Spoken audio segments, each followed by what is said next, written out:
Chères téléspectatrices et téléspectateurs, bonsoir et bienvenue au journal. Mais avant, les titres. Face aux enjeux de sécurité alimentaire, les autorités passent à l'action. Une vaste opération de contrôle des unités de production de yaourt a été menée à N'Djamena.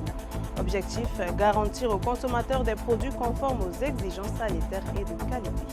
Alors que la lutte contre le choléra continue à N'Djamena au Tchad, on parle peu de désinfection des zones insalubres comme les dépotoirs ou centres de transfert d'ordures visibles dans plusieurs quartiers. Un reportage à suivre. Et ce 6 août marque la fin des opérations du 3e recensement général de la population et de l'habitat.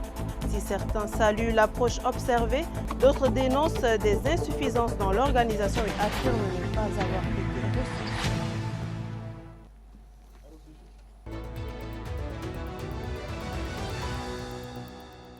Plus d'un mois après le retrait du marché de plusieurs produits jugés non conformes, le ministère du Commerce et de l'Industrie poursuit son action sur le terrain.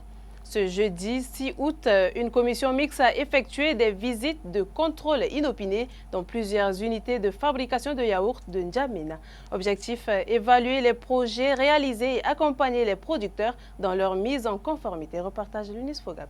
Dès les premières heures de la matinée, la commission mixte, conduite par l'inspecteur du ministère du Commerce et de l'Industrie, est composée notamment de l'ATNOR, du SECORDA, de la police sanitaire et du laboratoire national des eaux, entame sa tournée dans 4 entreprises de fabrication de yaourts de la capitale. Cette mission s'inscrit dans la continuité des mesures prises il y a plus d'un mois, lorsque le ministère avait ordonné le retrait de plusieurs produits non conformes du marché. Cette fois, il s'agit de constater les améliorations réalisées et accompagner les promoteurs vers une mise à norme durable avec l'appui des différentes institutions techniques sous tutelle. Sur le terrain, plusieurs constats sont encourageants. Les entreprises visitées, dont certains avaient été temporairement fermées lors de la précédente mission, ont engagé d'importants efforts de mise à niveau. Les inspecteurs relèvent une nette amélioration des conditions de stockage, l'acquisition de nouveaux équipements de production, un meilleur respect des règles d'hygiène, ainsi qu'une restructuration plus rigoureuse des chaînes du froid. Depuis un certain temps, le ministère du Commerce, avec l'appui de certaines institutions, mène quand même quelques activités de contrôle pour protéger la population. Et là, à travers ces activités de contrôle, quelques manquements ont été constatés et des recommandations ont été formulées à l'endroit des sociétés de production de yaourts. Mais tout n'est pas encore parfait. La commission observe que certaines entreprises doivent encore renforcer la séparation des zones de production et formaliser le plan de nettoyage répondant aux exigences des normes en vigueur. Malgré ces insuffisances, la Commission affiche une satisfaction globale et encourage les producteurs à poursuivre leurs efforts pour garantir aux consommateurs des produits toujours plus sûrs et conformes aux exigences sanitaires. Les recommandations ont été prises en compte. On espère vraiment évoluer dans le sens qui est positif. Ils sont là pour nous accompagner, ils ne sont pas là pour nous pénaliser. Donc on les comprend. Et nous sommes en amélioration continue, donc merci. Une démarche qui traduit la volonté des pouvoirs publics de privilégier l'accompagnement, le dialogue et l'amélioration continue afin de renforcer durablement la qualité des produits alimentaires mis sur le marché tchadien.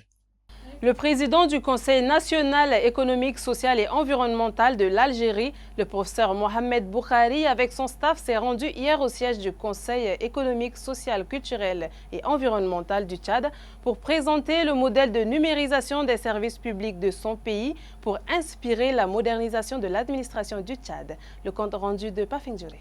L'Algérie est venue au secours du Tchad pour qu'il relève les défis de son administration publique face à la transition numérique, thème du jour de la 2e session ordinaire du Conseil économique, social, culturel et environnemental, ouverte le 5 août. L'appui d'Alger a consisté à présenter son modèle de digitalisation de l'administration publique aux conseillers nationaux tchadiens. Ce document guide de la numérisation des services et institutions comporte 5 piliers. Du premier au dernier, chacun a été expliqué à partir de ses composantes. Un exposé que les participants ont suivi avec intérêt, particulièrement le président du Conseil économique, social, culturel et environnemental. Dr Ahmad Boudou Mahamat a salué cette explication empreinte d'inspiration. L'arrivée de cette forte délégation algérienne s'inscrit dans ce cadre. Donc c'était d'une pierre deux coups.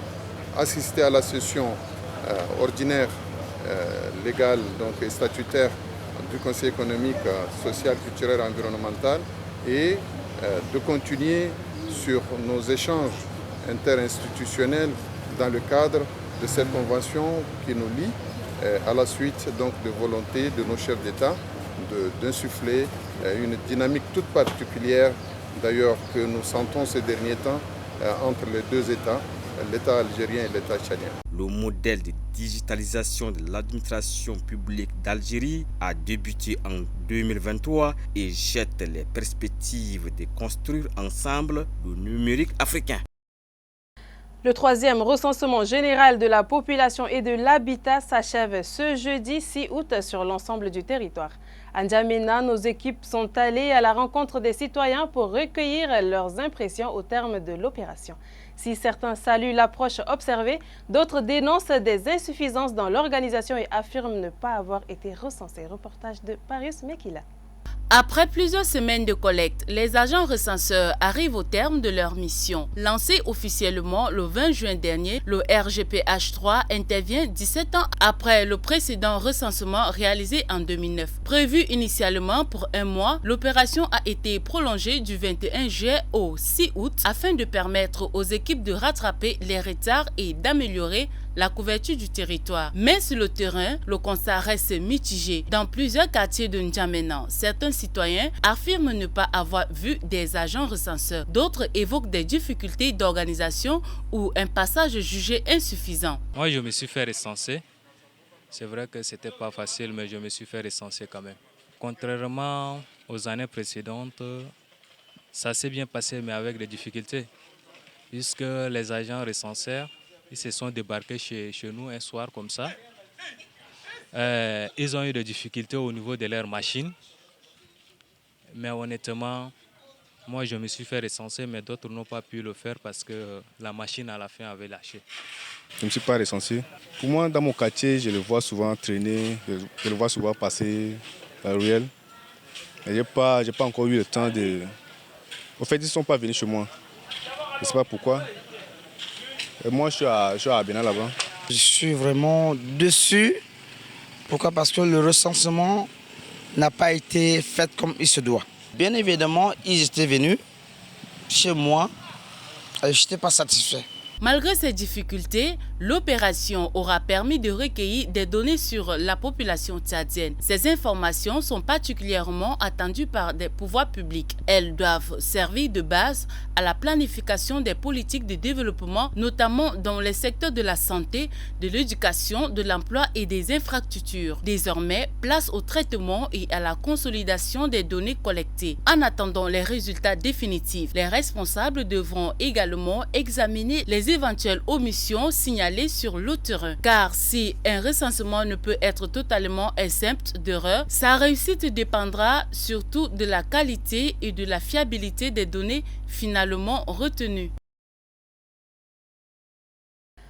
Le secrétaire général de la province du Mandoul, Dimas Ndédouboum, a officiellement lancé ce 5 août 2026 la vente subventionnée des céréales au profit des personnes vulnérables à l'ONASA de Koumra. Correspondance Dominique Didéo. Cette initiative du gouvernement présidée par le secrétaire général de la province du Mandoul, Dimas Ndédouboum, vise à faciliter l'accès des populations aux denrées alimentaires de première nécessité à des prix abordables, particulièrement en cette période où de nombreux ménages font face à des difficultés économiques. Elle a vu la présence des autorités administratives, le président intérimaire du conseil provincial, des délégués provinciaux et des bénéficiaires. Ce sont au total 2500 sacs de sorgho, 436 sacs de maïs et 800 sacs de riz de 50 kilos. Les prix subventionnés sont de 13 000 francs CFA les sacs de riz et 7 500 francs les sacs de sorgho et de maïs. Dans son intervention, le secrétaire général de la province du Mandoul, Dimas Ndédouboum, a rappelé que cette opération traduit la volonté des plus hautes autorités à renforcer la sécurité alimentaire et de soutenir les couches les plus vulnérables. Il a invité les bénéficiaires à faire preuve de civisme et de discipline afin de garantir le bon déroulement des opérations de vente.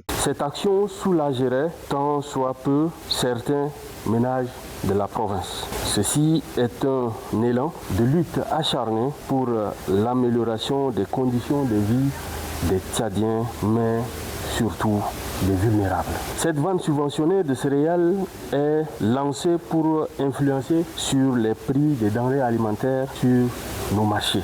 J'instruis donc le délégué de l'action sociale et des affaires humanitaires et le responsable de dépôt de gérer la vente subventionnée avec efficacité et efficience pour le bonheur de notre population vulnérable. À travers cette vente subventionnée, les pouvoirs publics réaffirment leur engagement à lutter contre l'insécurité alimentaire et à améliorer les conditions de vie des populations de la province du Mandoul. Alors que le choléra continue de menacer N'Djamena, les dépotoirs d'ordures à ciel ouvert restent visibles dans plusieurs quartiers, parfois à proximité des habitations et des espaces de vie. Sur le terrain, aucune opération de désinfection de ces zones insalubres n'est pour l'heure active. Une situation qui pourrait favoriser la propagation des maladies hydriques et accroître le risque de contamination au choléra dans la capitale. C'est un reportage signé Marouka Cécile. Dans plusieurs quartiers d'N'Djamena, les abords des habitations se transforment en véritables dépotoirs d'ordures. Une situation préoccupante qui prend une dimension particulière en cette période de pluie favorable à la prolifération de certains agents pathogènes. Cet état d'immondice constitue un risque pour la santé publique. En effet, les déchets en décomposition attirent les mouches et autres nuisibles susceptibles de transporter des agents pathogènes vers les aliments, les ustensiles ou les points d'eau. Dans des conditions d'hygiène précaires, ces facteurs peuvent favoriser la transmission des maladies, notamment celles liées à la contamination de l'eau et des aliments. Le choléra, qui se transmet principalement par l'ingestion d'eau ou d'aliments contaminés, reste particulièrement préoccupant dans les zones où l'assainissement et l'accès à l'eau potable sont insuffisants. Au-delà du risque lié au choléra, l'insalubrité expose les populations à d'autres problèmes sanitaires et environnementaux. Dans les quartiers concernés, les riverains disent vivre au quotidien avec les mauvaises odeurs, les insectes ou les moustiques attirés par ces dépotoirs. Les maladies comme le choléra, c'est des maladies périodiques. On ne vit pas du choléra pendant toute l'année, par exemple. Il y a une certaine période, par exemple en saison de pluie, où il y a des saletés partout. C'est ces choses-là qui créent le choléra. Les saletés qui s'entassent, ça fait de telle sorte que les moustiques commencent par sévir dans le quartier. Et ces moustiques-là, en piquant les gens, ça leur crée d'autres maladies comme les palus. Donc il est très important de passer d'abord par la sensibilisation. Ici maintenant, quartier d'Ambela, partout, il y a les saletés sur la rue comme ça là. Donc vraiment, c'est pas normal. D'un, il y a beaucoup de moustiques, il y a choléra aussi, donc comme ça là, c'est pas normal. Donc c'est interdit quoi de verser saleté sur la rue comme ça là. Parce que comme ça là, ça sent mauvais, c'est pas normal. Face à cette situation, l'action des autorités municipales demeure essentielle pour assurer une collecte régulière et une gestion efficace des déchets. Mais la prévention passe également par la mobilisation de tous. Éviter les dépôts sauvages, respecter les règles d'hygiène, protéger les aliments et les points d'eau et sensibiliser les riverains sont autant de gestes qui peuvent contribuer à réduire les risques sanitaires. Selon des informations relayées par plusieurs médias camerounais, le laboratoire national de contrôle de qualité des médicaments et d'expertise aurait conclu à l'issue des analyses toxicologiques que le baume François ne serait pas conforme aux normes sanitaires et impropre à la consommation dans sa formulation actuelle. Cette situation suscite des interrogations au Tchad où le produit est largement commercialisé. Cependant, aucune réaction officielle des autorités sanitaires tchadiennes n'a été rendue publique sur cette affaire. Le maillot bonnet dispose désormais d'un bureau départemental de la Chambre de commerce, d'industrie, d'agriculture, des mines et de l'artisanat.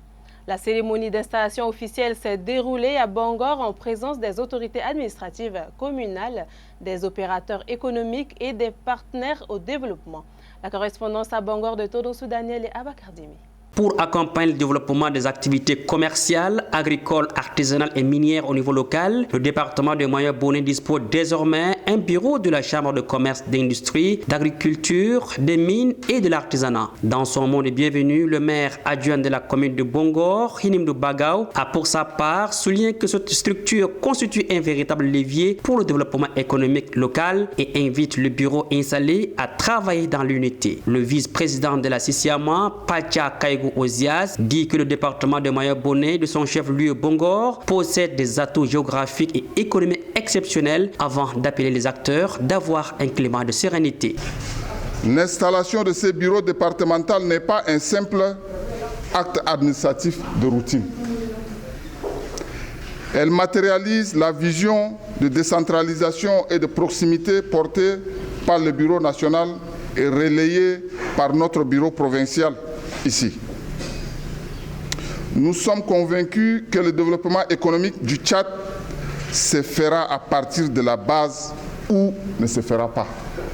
Installant le bureau départemental de la Chambre de commerce, le préfet du Mayabonné, Ahmad Mahamad Guémé, a salué la nouvelle équipe et l'a invité à l'innovation. Je tiens à rappeler avec insistance la nécessité du respect strict de la réglementation en vigueur, notamment en ce qui concerne l'occupation des emprises de la voie publique, l'installation anarchique des activités commerciales le long des routes est formellement interdite. Au nom du nouveau bureau départemental, le président installé, Maïdam Vamniran, a exprimé sa gratitude aux autorités administratives, à la CICIAMA, pour leur confiance et s'engage à travailler pour la promotion du secteur privé. En lançant un programme d'appui financier aux jeunes souhaitant se marier, l'ONG All People entend promouvoir la stabilité familiale. Une initiative inédite qui soulève des interrogations sur les priorités de l'action associative au Tchad et sur l'impact réel d'une telle aide. Mbayakoula Maxime. L'annonce de l'ONG All People qui ouvre des candidatures pour soutenir financièrement des jeunes en vue de leur mariage suscite un débat. Si l'organisation présente cette initiative comme un moyen de renforcer la solidarité sociale et la stabilité familiale, certains observateurs s'interrogent sur la pertinence d'un tel programme dans un contexte marqué par d'importants défis économiques et sociaux. Les ONG concentrent généralement leurs actions sur la santé, l'éducation, la sécurité alimentaire, la protection des personnes vulnérables ou l'autonomisation économique. Le financement d'un projet de mariage apparaît donc comme une orientation peu habituelle qui interroge les priorités de l'action humanitaire. La réalité du mariage tchadien mérite également d'être prise en compte. L'annonce de l'ONG ne mentionne aucun dispositif d'accompagnement après le mariage, qu'il s'agisse d'un appui à l'insertion professionnelle, d'une formation ou d'un soutien aux activités génératrices de revenus. Au-delà de la cérémonie, le mariage engage deux familles et marque le début d'importantes responsabilités. Les véritables défis commencent souvent après l'union. Accès au logement, alimentation, emploi, santé et prise en charge des futurs enfants. Dans ce contexte, une aide limitée à la célébration du mariage peut difficilement garantir la stabilité familiale recherchée. Le mariage repose traditionnellement sur la solidarité familiale et communautaire. L'intervention d'une ONG dans ces domaines constitue une approche nouvelle qui peut susciter des interrogations sans pour autant être contraire aux pratiques sociales ou au cadre juridique, dès lors que l'action est conforme aux statuts de l'organisation et à la réglementation en vigueur. Au-delà de cette initiative, une question demeure. Les ressources d'une ONG produiraient-elles un impact plus durable si elles étaient investies dans la formation, l'emploi ou les activités génératrices de revenus des jeunes? Si faciliter un mariage peut être un acte de solidarité, assurer l'autonomie économique des futurs couples demeure sans doute le meilleur moyen de renforcer durablement la stabilité familiale. On termine bien sûr avec le résumé de l'actualité internationale. Au menu, la rencontre entre le directeur général de l'OMS et le président congolais Félix Tshisekedi, la situation critique des mineurs migrants à Ceuta en Espagne, ainsi que la libération de 308 otages au Nigeria. Difira Vanessa Bouli.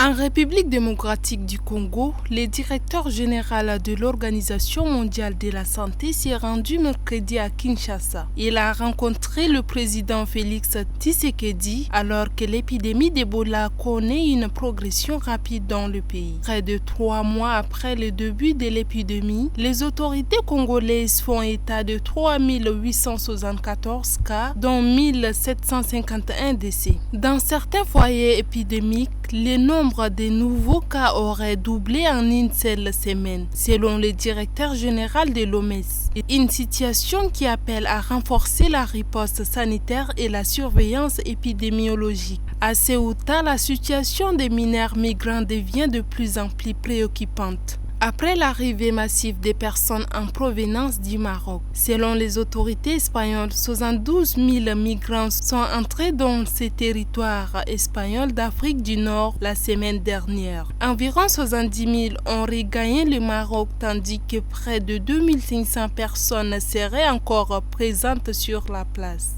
Parmi elles figurent de nombreux mineurs non accompagnés. Les autorités de Ceuta indiquent prendre en charge environ 1100 jeunes, alors que les structures d'accueil ne disposent théoriquement que 90 places. Au Nigeria, les autorités annoncent la libération de 308 personnes victimes d'enlèvement. Selon la présidence, il s'agit de la plus importante opération de sauvetage menée en une seule journée dans le pays. Pour cette opération, l'armée, la police, les services de renseignement ainsi que le Centre national de lutte contre le terrorisme ont été mobilisés. Le Nigeria reste confronté à une multiplication des enlèvements contre rançon, notamment dans le nord et le centre du pays. Et malgré cette importante opération de libération, les attaques se poursuivent. Récemment, au moins 52 personnes, dont des enfants, ont été enlevées dans l'état des Zampara. C'est la fin de ce journal. Merci de votre confiance. Prenez soin de vous et excellente soirée.